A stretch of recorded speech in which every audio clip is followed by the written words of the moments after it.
Selamat pagi, selamat siang ya hari ini. Ini siang apa pagi? Siang. Is everyone okay today? Semua baik? Ya, saya nggak bisa lihat senyumnya karena tertutup semua ya. Jadi saya assume kita semua ada sukacita. Siapa yang hari ini tidak ada sukacita? Kami see your hand. Semua sukacita ya? Amin. Luar biasa. Saya juga sukacita, walaupun semalaman saya kurang tidur sebetulnya. Tadi malam saya melakukan sesuatu hal yang tidak sesuai dengan hukum tubuh saya yang sudah berumur 73 ini, yaitu saya dimasakkan makanan yang luar biasa yang kedoyanan saya oleh Ibu Lydia. Itu makannya pakai sambal terasi, terus sambal yang pedas sekali sampai setengah botol saya makan sambalnya. Saudara tahu akibatnya apa pagi-pagi ya.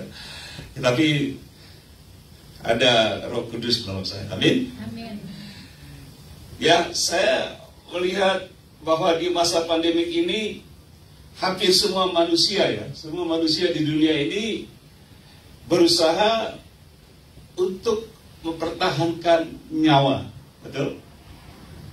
Bertahan nyawa mereka terhadap wabah COVID ini, pandemik. Seluruh manusia di dunia, kita berusaha sedapat mungkin untuk mempertahankan apa? Nyawa kita. Teman saya yang saya senang tiba-tiba meninggal, pendeta ya, saudara mungkin dengar ya. Dan juga termasuk kita orang Kristen. Karena kita masih hidup dalam daging ini, keduniaan, kita juga berusaha sehingga kita kadang-kadang begitu berusaha untuk supaya kita tidak celaka, menjaga nyawa kita, akhirnya kita juga ragu-ragu untuk datang ke gereja. Nggak bisa dia, mungkin tempat lain. Jadi saking kita mau pelihara, kita mau ke gereja itu kayaknya nggak seperti dulu semangatnya gitu. Dengan catatan kita mengerti bahwa kita akan berkumpul dengan teman-teman beribadah dalam gereja, sehingga kita harus protokol ya, pakai ini, jarak. Dan untuk apa, Bapak Ibu? Kita berusaha untuk menjaga apa? Nyawa kita, supaya kita terhindar dari musibah ini. Dan ada banyak sekali sangat orang-orang Kristen yang berdoa. Saya dengar sendiri. Kita berdoa, orang-orang Kristen yang ada ini untuk apa? Untuk meminta mujizat dari Tuhan Yesus, tetapi tidak mau menderita. Amin. Sekali lagi, banyak kita anak Tuhan yang berdoa untuk minta mujizat dari Tuhan, mujizat apa saja, tetapi kita tidak mau menderita. Artinya kita berkorban lah, khususnya untuk menyembah Tuhan. Dan hari ini kita akan belajar apa kata firman Tuhan tentang orang-orang yang percaya. Saudara tahu artinya orang percaya apa?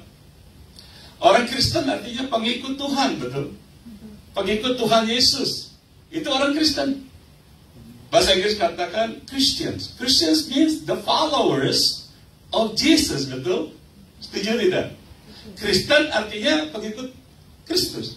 Nah, pertanyaan, kita Kristen mau ikut Tuhan Yesus sampai di mana? Dan sampai kapan? Itu pertanyaan. Kalau kita mengaku I am a Christian, okay? So you are the follower of Jesus, right? So are you following Jesus? Maybe. If you follow Jesus, how far? How far you follow Him?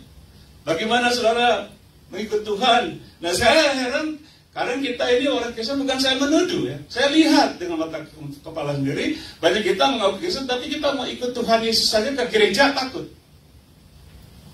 Halo? Mau menyembah nih, tapi kita mengaku Kristen.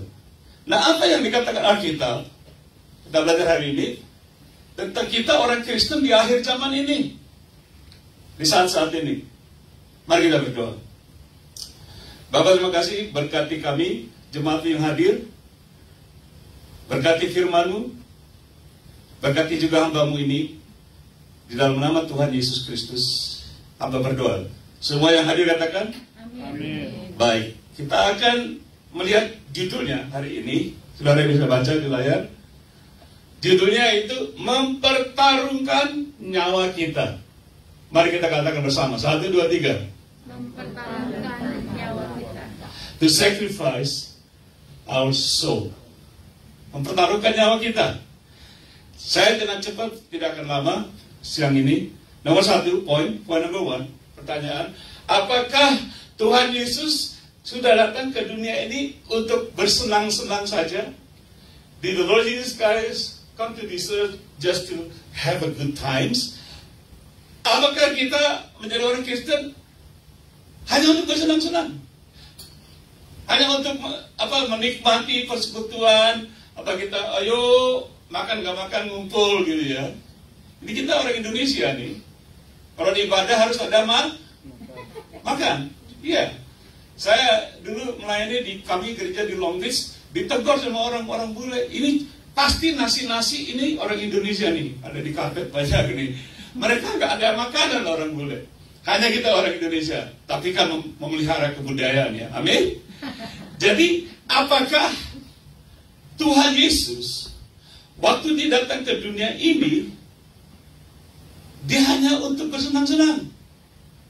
Atau untuk apa? Kita lihat Yohanes 12, John 12, baca 1, 2, 3. Tuhan Yesus berkata, aku berkata kepadamu, sesungguhnya jikalau biji gandum tidak jatuh ke dalam tanah dan apa? Mati. Ia tetap biji saja. Tapi jika ia mati, ia akan menghasilkan banyak buah. Kalau kita mau tanam kan kita taruh jagung gitu. Jagung itu yang kita tanam harus mati supaya menghasilkan banyak hasil jagung. Ini Tuhan Yesus yang berbicara perumpamaan. Ayat 32 itu. Dan apabila aku ditinggikan dari bumi, aku akan menarik semua orang datang kepadaku. Nah, dia bisa ditanam. Sekarang dia berbicara tentang kalau aku ditinggikan, orang datang kepadaku. Maksudnya apa? Tuhan Yesus ngomong begini. Kita baca ayat 33. 1, 2, 3.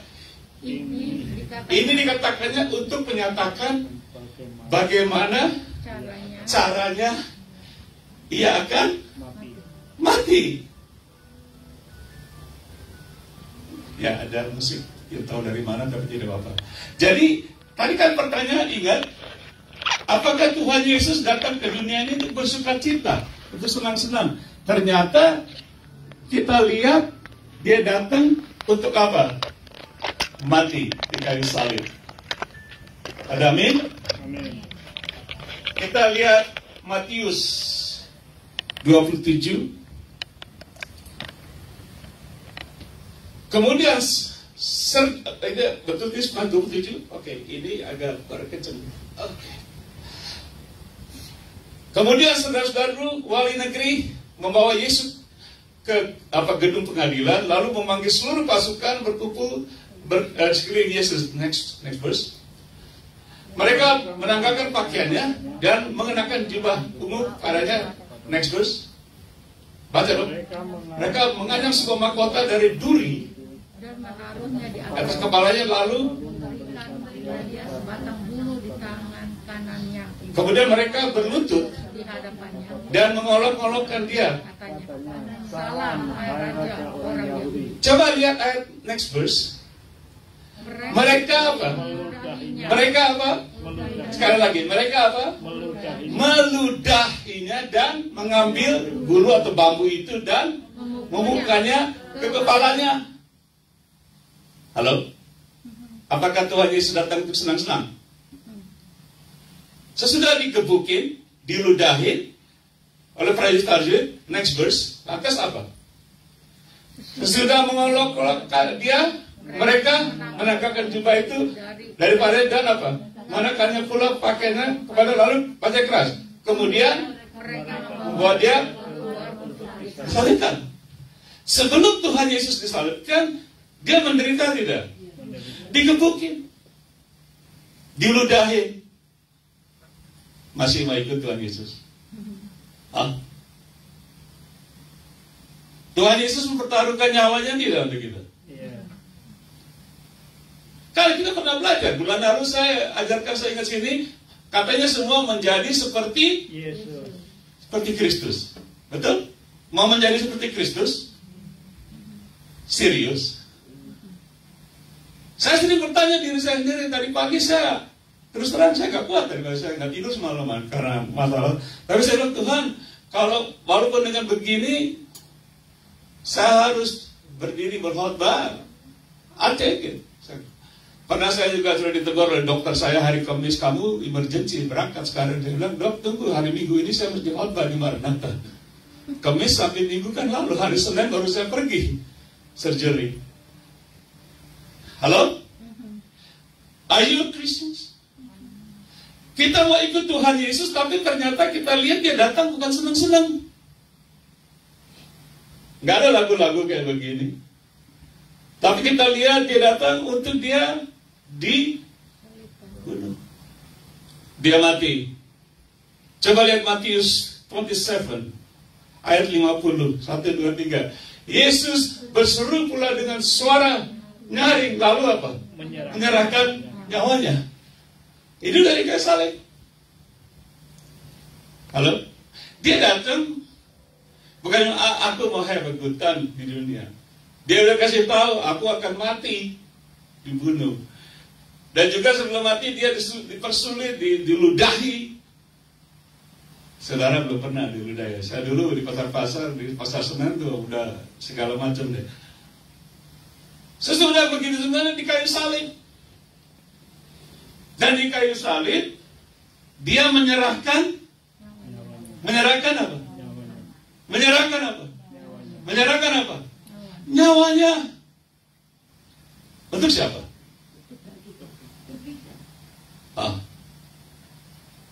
Tuhan Yesus datang, dia menderita di kayu salib, dia menyerahkan nyawanya, bukan diambil. Dia serahkan nyawanya supaya kita duduk di sini hari ini. Amin. Tuh, make sense kan? Supaya kita bisa bernyanyi menyembah Tuhan Yesus. Coba di kayu salib dia bilang, mau aku orang gelem nyerahkan nyawaku. Aku nggak mau nyerahkan nyawaku. Kita bagaimana? Kita gimana? Tapi dia mengatakan bahwa ya firman Tuhan mengatakan dia menyerahkan nyawanya. Dia serahkan, ini nyawaku. Kalau aku harus menyelamatkan Ritiau dengan nyawaku, aku kasih nyawaku. Halo? Kalau aku harus menyelamatkan jemaat Maranatha dengan memberikan nyawaku, aku berikan nyawaku. Amin. Itu Tuhan Yesus. Saudara mau ikut Tuhan Yesus? Mau ikut Tuhan Yesus? Mau ke gereja beribadah menyembah Tuhan Yesus? Kalau saya tahu cerita ini, pasti saya akan menyembah dia. Amin. Paling sedikit kita gereja mengucap syukur. Mengucap syukur ada seorang yang mau mati memberikan nyawanya untuk saya. Ada amin? Beri tepuk tangan dong buat Tuhan Yesus. Dia tidak pernah katakan aku iseng-iseng, aku mau kasih nyawaku. Tidak pernah. Dia serius. Dikatakan Yohanes 10 ayat 11, dikatakan nih, akulah gembala yang baik. Gembala yang baik memberikan apa? Nyawanya bagi domba-dombanya. Jesus never lie. Dia tidak pernah berdusta, dari mulutnya tidak ada dusta. Dia adalah gembala yang baik. Nah kita sukanya nyanyi, Tuhan adalah gembalaku, takkan kurangan aku. Betul? Takkan kekurangan aku. Itu lagu ada refnya. Gombal, gombal, gombal, gombal. Kita nyanyi saja, Tuhan gembalaku, kekurangan tidak kita? Kekurangan tidak? Kekurangan tidak? Ada orang bilang, Pak Rito, kalau saya gak kerja hari Minggu, saya gak bisa hidup di Amerika. Kekurangan tidak? Lagu ini gak berlaku dong. Halo? Bukan di sini. Nah, Tuhan Yesus bilang, akulah gembala yang baik. Aku gembala yang baik, aku kasih apa? Nyawa. Tapi lucu. Dia kasih nyawa, kita orang Kristen cuma, akulah domba-domba yang baik. Domba yang baik memberikan hidupnya. apa? Ayo kita katakan sama. Kami adalah domba-domba yang baik. Domba-domba yang baik memberikan apa? Hidupnya. I'm not talking about hidup, I'm talking about what? Nyawa. Nyawa. See? Nah, kita lucu orang Kristen nggak di sini. Saya tiap hari ditelepon Indonesia. Lucunya apa? Begitu mereka kenal saya, baliknya minta duit dong, saya melayani. Rata-rata enak aja, dia pikir wah Pak itu baik banget orangnya. Langsung minta dong. Saya bilang minta aja sama Tuhan Yesus. Saya minta dari Tuhan Yesus. Ada amin? Amin. Karena Tuhan Yesus adalah gembala yang baik. Dan dia memberikan apa? Nyawanya. Dia berikan apa? Dia berikan apa? Nyawa. Halo? Supaya apa? Kita perlu hidup. Haleluya. Aku nggak lama tuh. Poin kedua. Number 2. Haruskah kita mempertaruhkan nyawa kita demi melayani Tuhan Yesus? Must we sacrifice our soul in serving the Lord Jesus? Haruskah kita menyerahkan apa? Mempertaruhkan, bukan menyerahkan. Haruskah kita mempertaruhkan nyawa kita demi melayani Tuhan Yesus? Sudah barang tentu banyak orang nggak mau melayani karena dia takut. Mempertaruhkan apa? Nyawa. Seperti saya katakan tadi, saya nggak suka gombal, saya mau bilang kepada bapak-bapak di rumah, kenapa kalian takut ke gereja?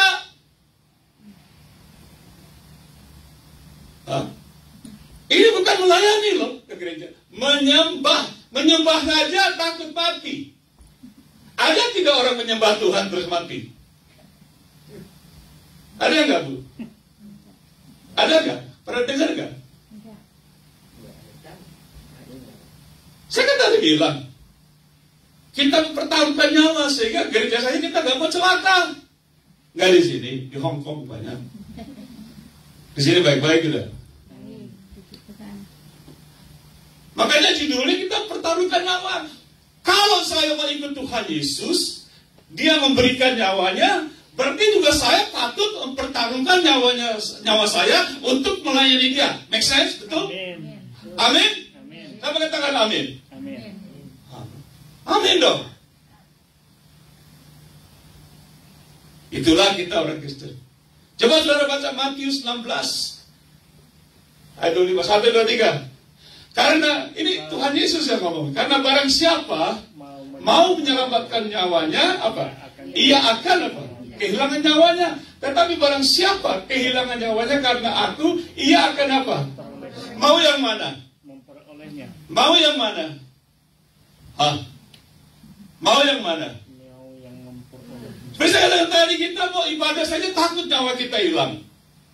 Tapi di sini Tuhan Yesus katakan barang siapa, berarti kita kena tidak? Iya. Barang siapa yang pertahankan nyawanya dia akan hilang. Pernah dengar ini? Tetapi ini Tuhan Yesus ngomong, barang siapa yang kehilangan nyawanya karena apa? Tuhan Yesus Dia akan apa? mendapatkan kembali. Mau yang mana? Mau yang mana? Mau yang dapat nyawa kembali? Iya. Ayo layani Tuhan dong. Saya katakan saya kalau tidak ikut protokol, saya sudah dari Gunung Kidul di Kalimantan sudah tunggu kita sekarang ini. Uang sudah ada, beli tiket 3 berangkat besok berangkat, tapi ya tunggu ini ada bayi lagi mesti di babysit, anak kecil, cucu-cucu kita ada 2. Kita hikmat juga dong. Kita bukan pasukan berani mati. Amin. Amin. Coba ayat 26 ya. 26. Yang keras 1, 2, 3. Apa gunanya seorang Peroleh seluruh dunia tetapi kehilangan nyawanya? Apa yang dapat diberikannya sebagai ganti nyawa? kita ke Amerika cari apa?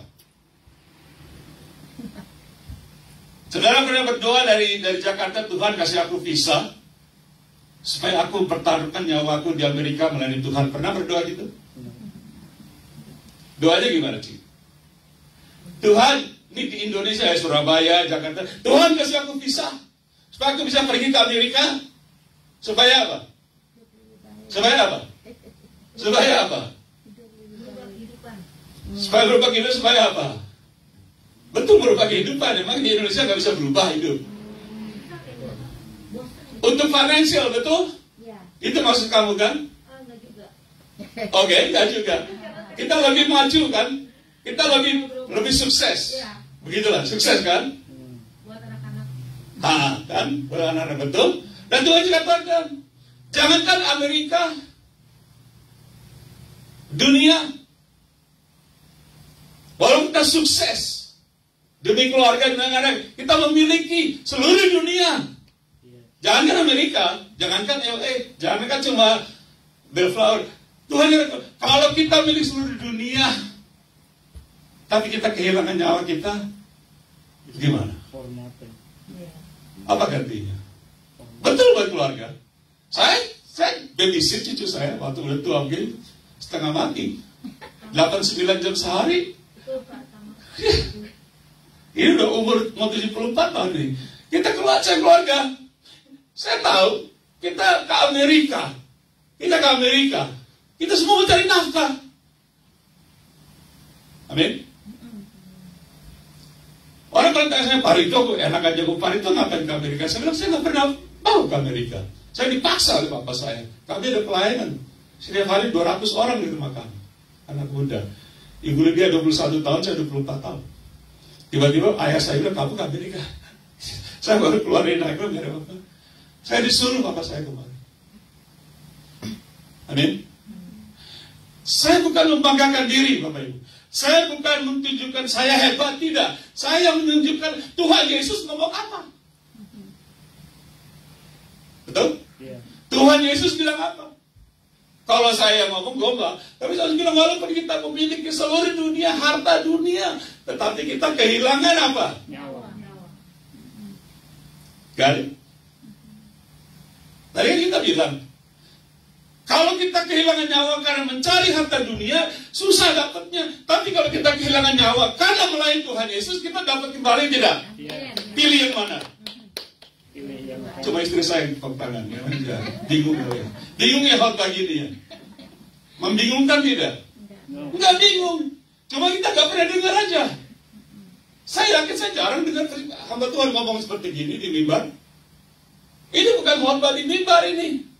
Omongan pinggir jalan pasar. Tapi saya bawa ke mimbar. Lu mau sayang mana? Lu mau sayang nyawa lu? Lu mau kaya di bumi? Tapi nyawa lu hilang. Oh, it's okay, gak apa-apa. Ada orang bilang saya kalau gak ibadah, gak kerja hari Minggu saya gak bisa hidup di Amerika. Wow. Di mana ayatnya?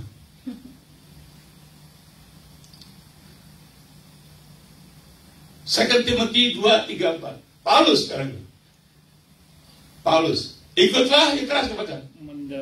Ikutlah menderita sebagai seorang prajurit yang baik dan dari Kristus. Nih, ngejawab yang tadi kita baru ngobrol. Next verse. 1, 2, 3. Seorang prajurit yang sedang berjuang tidak memusingkan dirinya apa? Dengan soal-soal penghidupannya. Supaya dengan demikian dia berkenan kepada teman-teman. Saudara mau datang ke Amerika ngapain? Orang Kristen. Saya tidak bilang dari tadi tidak boleh bekerja. Saya bekerja, saya pensiun. Paulus bilang kalau kamu nggak kerja jangan makan. Tapi itu bukan subjek yang kita bicarakan. Kita ini prajurit Tuhan. Kita sedang berjuang. Mempertaruhkan apa? Nyawa. Ini semua firman Tuhan. Kita sedang mempertaruhkan nyawa dan karena itu kita boleh memelihara keluarga. Tuhan Yesus bilang kasih keluarga. Tuhan Yesus tuh menciptakan keluarga. Kita sayang keluarganya. Malah Paulus bilang kalau seorang yang tidak bisa disegani oleh keluarganya, jangan melayani gereja. Keluarga diciptakan oleh Tuhan. Tapi di sini kita berbicara kita seorang prajurit yang sedang berperang. Kayak saya Indonesia orang kalau bisa Pak minta duit dong saya melayani ini kayak ini. Dia ngomongnya uang terus. Terus saya bilang saya jawab boleh Pak. Kamu ini melayani Tuhan Yesus tapi di kepala kamu pikirannya mamon. Nggak bisa. Kalau saya punya uang segini saya melayani Tuhan. Kalau saya punya mobil segini, saya pergi. Berarti kalau kamu nggak punya uang, nggak ngelayanin Tuhan dong. Kalau nggak punya mobil, nggak ngelayanin Tuhan dong. Nah, kita berbicara soal kamu prajurit, tidak pusing dengan masalah dunia, kehidupan. Segala macam. Mau itu anak, keluarga, dan sebagainya. Ingat, subjeknya apa? Mempertarungkan nyawa. ada di Alkitab. Saya gak suka ngomong tuh mangap-mangap. Sering saya dengar di video kadang-kadang hamba Tuhan ngomong asal mangap doang. Saya bilang, kamu ngomong mangap, ayatnya di mana di Alkitab? Fabrikasi. Zaman sekarang orang senang gitu, supaya jemaatnya senang. Ingat, tugas kita orang Kristen bukan untuk menyenangkan manusia. Kalau kita menyenangkan manusia, kita tidak berkenan kepada Kristus. Tugas kita menyenangkanmu, senangkanmu. Hanya itu kerinduan. Kau tahu? Are you sure? Hanya itu kerinduanku untuk apa? Menyenangkan Tuhan. Amin. How many of you got it? Let's see your hand. Serius ini Bapak Ibu. Serius. Kita mau gereja ini maju tidak? Yes. Kita mau gereja ini maju tidak? Lucu seperti saya bilang, kami gereja di Long Beach, setiap penutup MC-nya WR ngomong, Tuhan, tambahkanlah jemaat kami. Itu setiap minggu doa yang sama. Tuhan, tambahkanlah jemaat kami. Saya tanya Bapak Ibu sini, siapa yang mau jemaat kita ditambahkan? Kita nggak perlu ruangan ini, kita pakai ruangan besar. Siapa yang mau sini? Semua mau tidak? Tapi mau tidak kita mempertaruhkan nyawa kita cari orang lain, cari jiwa? Mau tidak? See? Nggak cocok sama doanya. Tuhan Yesus suruh kita pergi cari jiwa. Sekarang kita terbalik, kita nyuruh Tuhan nyari jemaat buat kita. Haleluya. No, it's not haleluya. Nah itulah kita. Kita takut. Malas ngomong orang hitam, ntar gue digebukin. 7 feet lagi tingginya. Ngeliat mukanya aja udah serem kayak Gondoruo. Saya bisa ngomong ke pagi soal ini. Karena saya tiap hari telepon 4-5 jam telepon. Tapi saya nggak mau, saya cuma 30 menit. Poin nomor 3, cepet aja. Apakah syarat-syaratnya untuk mengikut Tuhan Yesus? Semua katakan, eng. Saudaraku, mengikuti Tuhan Yesus itu bukan hanya sampai di gereja doang. Setan juga masuk ke sini.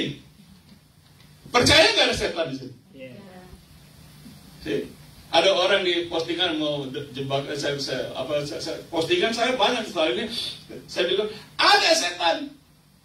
Kalau kamu jadi orang Kristen cuma sampai gereja saja, kamu bersaingan dengan setan. Karena apa? Setan setia. Setan setia. Kok nggak bisa jawab? Setan setia. Setiap minggu dia hadir di sini, dia nungguin kita. Tuhan Yesus bilang kalau kita lagi dengar firman, siapa yang caplok? Setan. Kita nggak bisa saingan sama setan. Halo? Apa syaratnya untuk kita mengikut Tuhan Yesus? Matius 10 ayat 38. 1, 2, 3 baca yang sekeras mungkin. 1, 2, 3. Barang siapa tidak memikul salibnya dan mengikut aku, ia tidak layak bagiku. Barang siapa tidak, katakan tidak. Ora, bahasa Jawa. Barang siapa tidak memikul salibnya dan mengikut aku, ia tidak layak bagiku. Jadi Tuhan Yesus tidak bilang ikut aku baru pikul salib. Dengar nggak? Tuhan Yesus tidak katakan kamu ikut aku nanti bersama-sama. Tidak, kamu pikul salib dulu. Mau nggak kamu menderita? Baru kamu ikut aku. Apa pikul salib? Ada 2 tanda. Salib itu tanda penderitaan dan juga tanda kemenangan. Kalau saudara mau menang, menderita dulu untuk menang. Ini Tuhan Yesus yang ngomong. Kita menjadi Kristen. Kalau saya bisa bilang, barang siapa menjadi Kristen mengikut aku, dia harus pikul salib. Kalau enggak layak. nggak layak jadi Kristen. Enak nggak digituin? Saudara, siapa yang mau layak jadi Kristen? Tuh, bingung kan sekarang. Nanti kalau saya takut juga jadi Pak Rito khotbahnya nakut-nakutin. Pak Rito khotbahnya nyakitin hati. Hei, siapa lagi yang mau ngomong? Tuhan Yesus katakan kamu akan mengenal kebenaran. Dan kebenaran akan apa? Banyak orang takut ke gereja karena nggak tahu yang benar. Dibohongin sama setan lagi. Ngapain lu dengerin khotbahnya Ritio di gereja? Di rumah aja. Duduk aja nonton tuh. Di HP kan sudah bilang bulan lalu. Tuhan Yesus bilang kalau 2 orang berkumpul, aku hadir. Bukan 1 orang sama HP, bukan.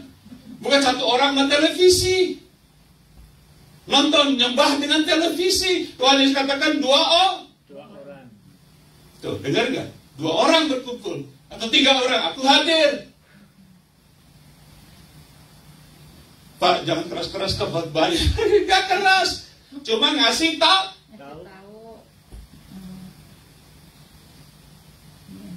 Saya orangnya gimana ya? Orang Pak itu kok khotbah begitu yang ngomong. Saya udah pernah mau mati. Papa saya udah bilang saya mau mati tahun 72 karena penyakit. Tuhan hidupkan saya lagi. Jadi sisanya apa? Gak bisa orang mati 2 kali, ya tidak. Orang mau bunuh saya silakan, saya udah pernah mati kok.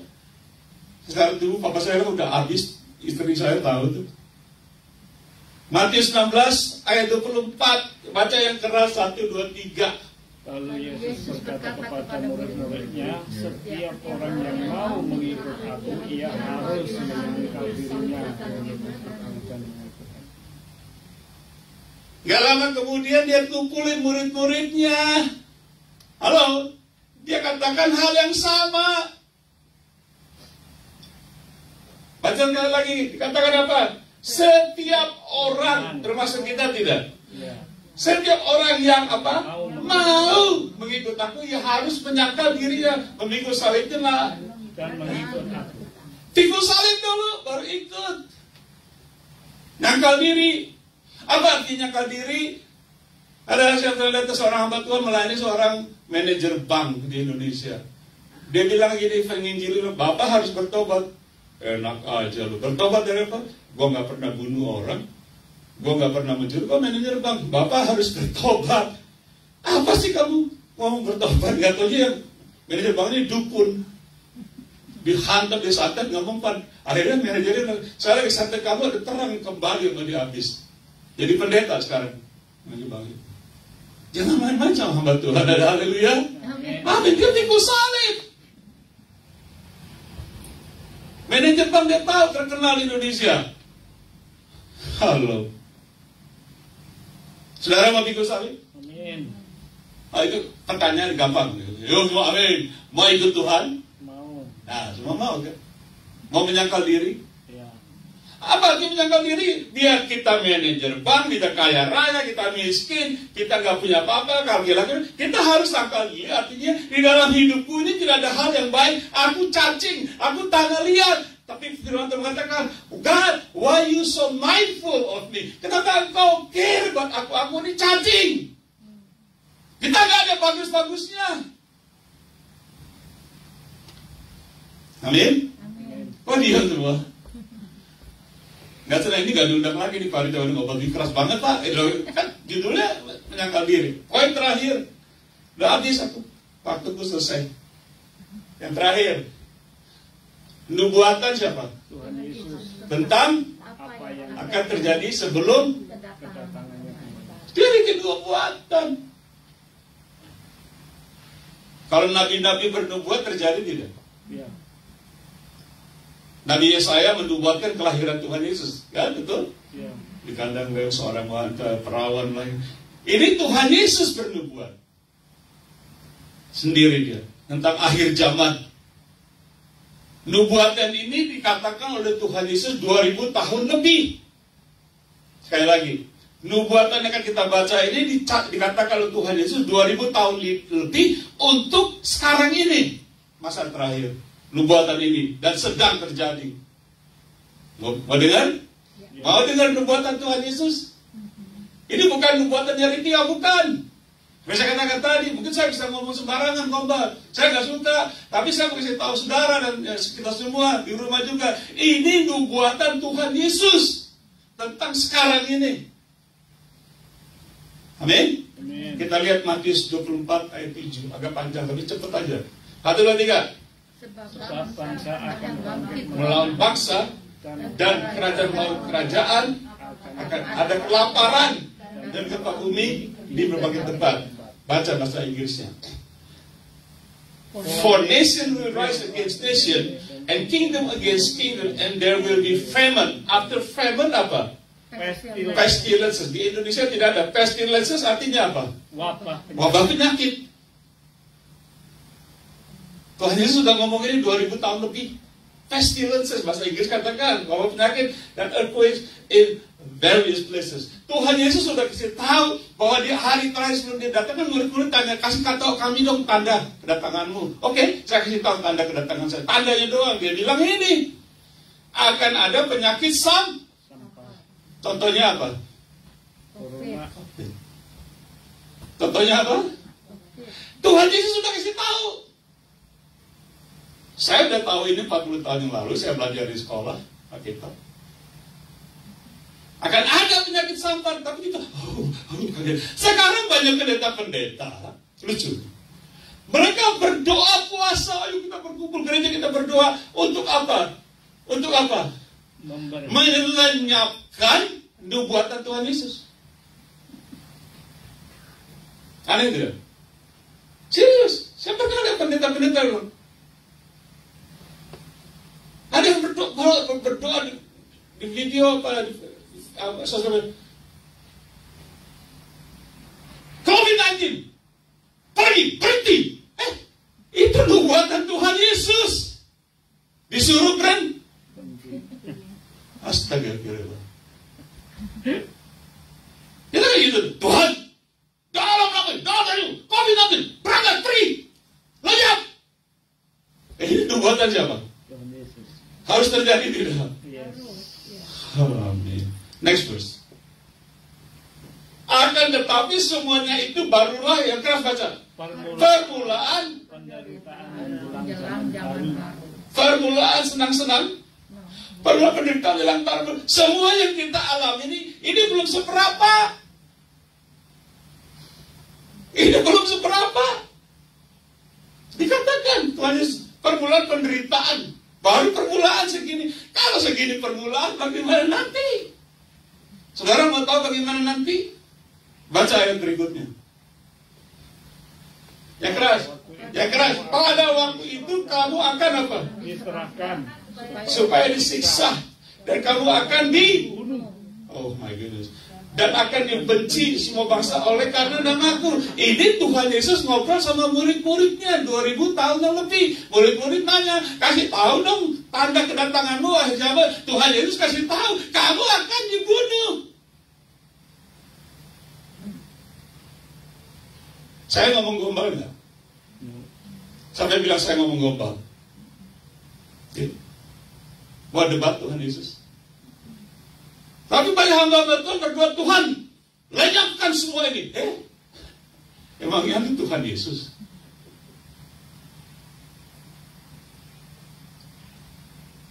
Kan tadi Tuhan Yesus bilang, kamu harus apa? Pikul salib dan ini bukan menderita sembarangan, dibunuh.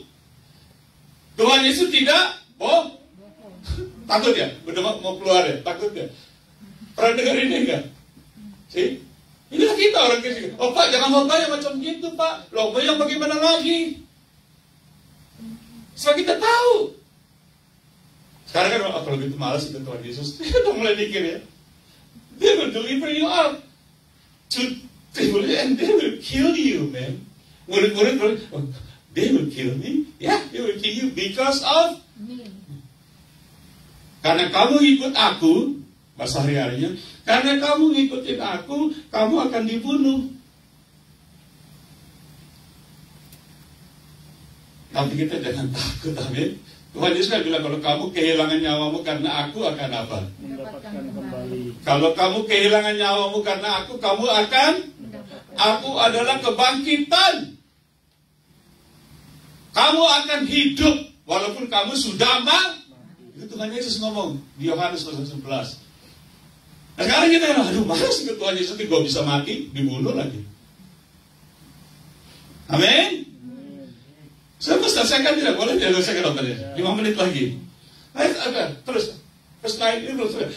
Dan banyak orang akan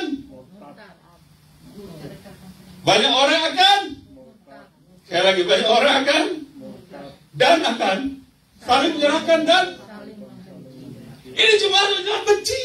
Karena lu ke gereja lu besok lu jadi benci. Lu jangan nyuruh gua ke gereja lu. Entar gua kena ini kena ini. Jadi benci. Berantem. Murtad artinya bukan pindah agama. Murtad artinya tadinya dia ikut Tuhan Yesus, dia mau coba iman. Murtad itu menanggalkan iman. Murtad artinya menanggalkan iman. Dia mau jadi Kristen gak pakai lagi iman. Makanya saya tahu di postingan, karena kasih anugerah Tuhan kamu diselamatkan melalui iman. Berarti kalau orang tidak ada iman tidak diselamatkan. Murtad. Ini Tuhan Yesus ngomong. Dia bilang apa? Dan ada buahnya. Katakan buahnya. Ini buahnya orang Jawa punya. Ini buahnya. Orang akan. Karena apa? Karena ketakutan. Karena disiksa. Karena akan dibunuh. Ketakutan. Oh enggak. Saya bukan seperti Petrus. Oh kamu kenal orang kau Petrus? Tidak, saya tidak kenal. Saya bersumpah saya tidak kenal itu Petrus, ya kan? Pada ikut Tuhan 3 tahun siang malam masih murtad. Jadi dia bertobat. 11. Baru saya rasain kalau itu nanti kalau nanti yang hoba yang keras gue jadi serem gitu. Mau dengar yang begini atau yang bagaimana? Seneng nggak dengar khotbah ini? Saya tangannya dong, supaya semangat. Coba. Senang tidak? Bapak di belakang senang? Senang? Ini pengetahuan. Firman Tuhan katakan umatku binasa. My people are destroyed because of lack of knowledge. Karena dia nggak tahu, jadi binasa. Ini banyak nabi palsu akan muncul dan menyesatkan banyak orang. Nabi palsu muncul, guru palsu berdiri di sini di mimbar. Oh, it's okay, kamu gak ke gereja gak apa-apa kan ada penyakit. Itu palsu. Oh, enggak, kamu gak apa-apa, melayani Tuhan gak apa-apa. Kamu kan lagi encok. Oh, gak apa-apa, kamu gak usah berdoa. It's okay, kamu sakit gak usah datang. Tuhan Yesus udah tahu kamu sakit. Itu nabi palsu, jangan didengerin. Nabi palsu artinya dia mengajar supaya dia disenengin orang. Oh, saya seneng Pak itu khotbahnya. Gua seneng. Paulus bilang apa? Telinganya senang, tapi dipalingkan kepada diajarin supaya kita jauh dari kebenaran. Saya kasih tahu kalau Tuhan Yesus ngomong benar tidak?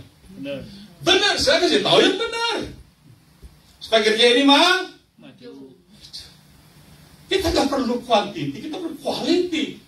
Tuhan tidak ada orang hebat. 2-3 orang ikut dengan Tuhan Yesus sudah gede, bisa mengalahkan dunia. 11-12 orang kalahkan dunia. Amin. Amin. 12. Dan karena makin bertambahnya kedurhakaan, maka kasih orang akan menjadi dingin. Gak lagi kasih. Oh, males gereja berantai. Gue dulu cinta banget, sekarang kagak. Oh, ngasih Tuhan cukup berapa. Ngasih teman apa lagi? Dingin. Karena terjadinya satu tindakan yang luar biasa, penindasan terhadap orang Kristen di saat ini juga. Baru pakai COVID, Tuhan izinkan sampar, pestilences, kita udah kelabakan. Bagaimana dia datang tentara Roma kayak dulu habis gitu, dibakar Yerusalem gimana? Halo, Yerusalem dibakar, Ka'bah Allah dibakar di abad pertama. Ini Tuhan Yesus menyerangi angkatan darat nyerang kita. Bisa terjadi. Gubernur Kalimantan itu serang itu Maratan. Mereka setia beribadah, serang habisin mereka. Bisa terjadi. Orang-orang tidak mengenal Tuhan seperti bangsa Romawi. Haleluya. 13. Tapi orang yang bertahan sampai akan selamat dari selamat artinya selamat dari muhibah ya, bukan masuk surga ini. Yang terteratas. Ya terjadi, kita nggak usah lari. Ibadah terus. Amin. Melayani Tuhan terus. Setia, berdoa terus. Tuhan nggak bilang kamu lari. Kamu tetap bertahan. Iman kamu, kalau kamu rajin ke gereja, terus ibadah. Terus layani Tuhan. Pakai musik, pakai segala macam. Saya kemarin 10 jam saya nyiapin lagu. Sampai saya tidur semalam. Bertahan. Untuk memberkati banyak orang. Amin. Bukan saya arogan. Saya suka melayani Tuhan Yesus. Walaupun kondisi apapun juga. Kita tidak akan lari. Tuhan tidak bilang tinggal di rumah. Bilang tidak? Dulu rajin ke gereja, kok sekarang enggak? Kenapa? COVID. Saya sih terang-terangan aja. Dulu kan lalu perlu lugar pernah ingat. Bertahan nggak? Artinya kalau kita nggak bertahan, kita nggak selamat. Benar tidak? Tuhan Yesus cari orang yang bertahan. Kalau kamu terus aja, rajin Andre, jangan terus Andre. Oh, Pak bikin terus. Amin. Sampai Tuhan Yesus sendiri yang cukup Andre, kamu pulang ke surga. Begitu. Tunggu Tuhan, jangan buru-buru. Dapat doa semua. Saya bilang, Tuhan, bahwa saya pulang hari ini Tuhan. I'm tired tuh. Ini tahun yang ke-50 saya melayani seperti ini Bapak Ibu. Amin? Amin? Amin. Ayat terakhir. Kenapa kita bertahan? Untuk apa ayat 14? Ini untuk buatan Tuhan. Dan apa? Injil kerajaan ini akan diberitakan ke seluruh dunia menjadi kesaksian bagi. Sesudah itu barulah tiba kesudahnya. Boleh tanya, kasih tahu dong. Dengan bilang kita harus melalui semua muhibah ini. Setelah muhibah ini selesai, kita yang bertahan, kita akan memberitakan Injil supaya dunia tahu, supaya semua orang mendengar Injil. Baru Tuhan Yesus bilang, aku dah sudah selesai. Kita memberitakan Injil gitu. Ya. Saya kan sering bilang, saya ini penginjil bukan gembala. Jadi jawabannya begini. Apa bedanya mengajar yang menginjil? Ini menginjil. Kalau menginjil artinya dituntut orang bertobat, dengerin. Kalau mengajar ya, ngajarin. Kemarin saya dengar khotbah bagus dari depan sampai akhirnya. Aku bilang kalau begini mas, iman gue bisa mati dengerin khotbah gini. Kamu relax aja, gak apa-apa. Kamu tenang aja, percaya saja.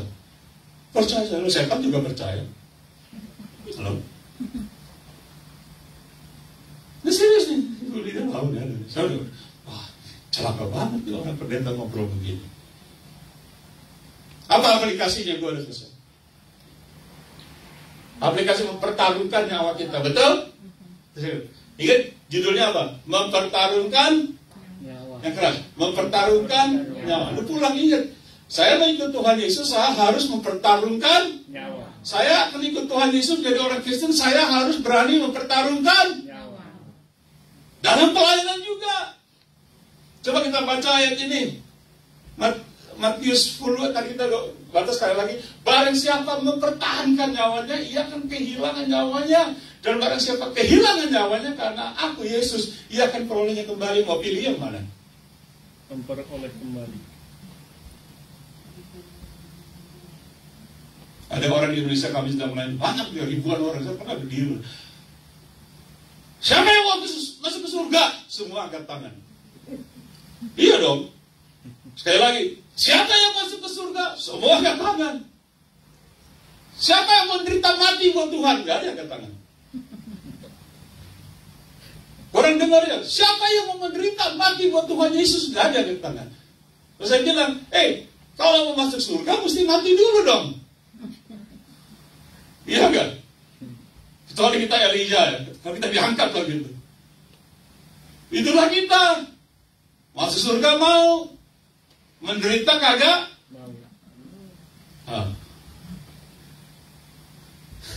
Coba Yohanes bilang apa dalam pelayanan 1-3. Demikianlah kita ketahui kasih Kristus. Itu bahwa ia telah apa? Menyerahkan apa? Baca keras. Jadi apa? Kita pun apa? Wajib apa? Menyerahkan nyawa kita untuk saudara-saudara kita. Iya. Oh, kita punya saudara-saudara lagi berbakti itu di Maranatha. Andre, Foni, semua. Mereka saudara-saudaraku sedang apa? Berbakti. Saudara-saudaraku sedang apa? Berbakti.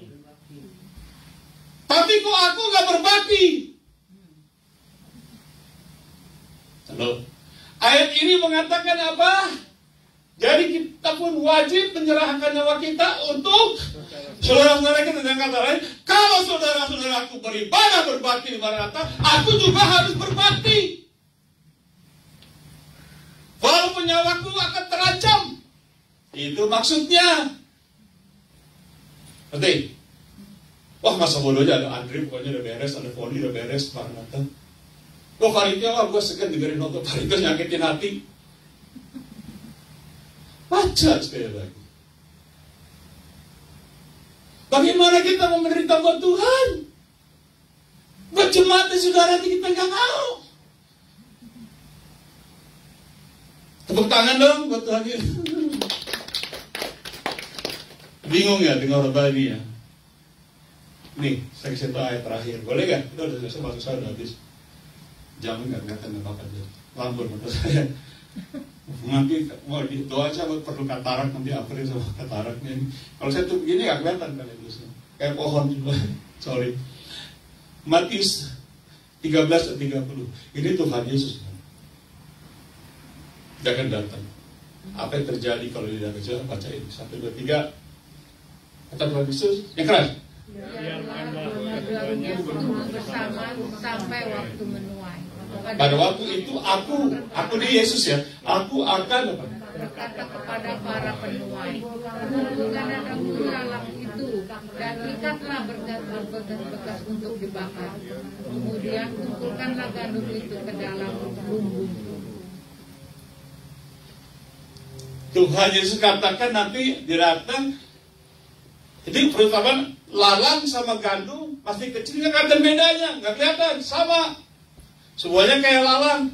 Tapi Tuhan Yesus katakan nanti akhirnya semuanya matang, harvest time, kelihatan bedanya. Apa bedanya? Lalang tidak ada buah, gandum ada buah. Betul? Nanti Tuhan Yesus datang dan oh ini gandum. Kenapa ini gandum? Ada buah. Ada buahnya. Ini apa? Lalang, berisik. Kalau angin berisik ini orang-orang yang nggak mau ikut Tuhan. Berisik doang. Dalam kerja, kita ngomel terus. Berisik. Yang gandum dia.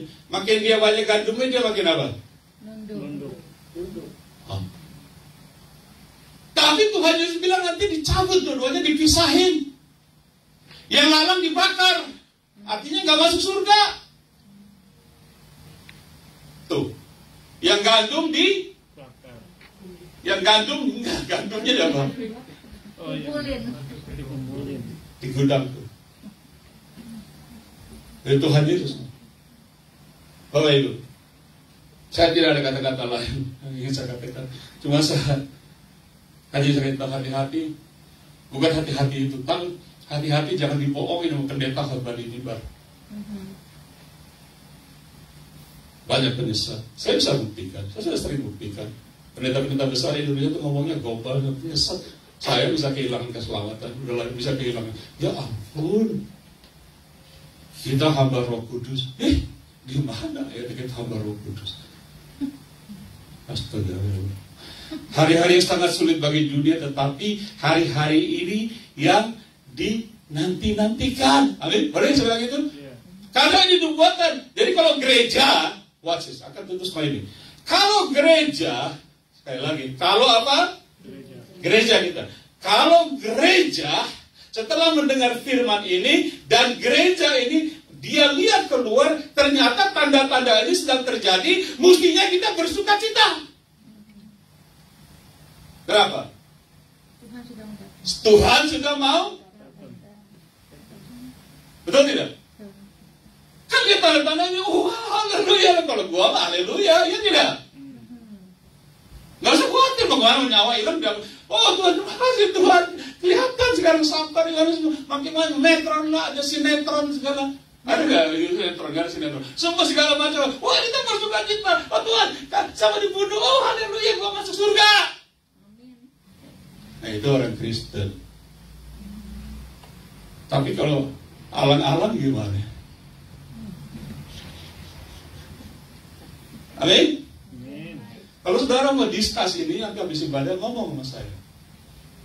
Itu orang pulang bingung. Itu khotbahnya kok membingungkan.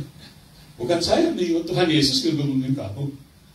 Karena semuanya perkataan Tuhan Yesus. Amin?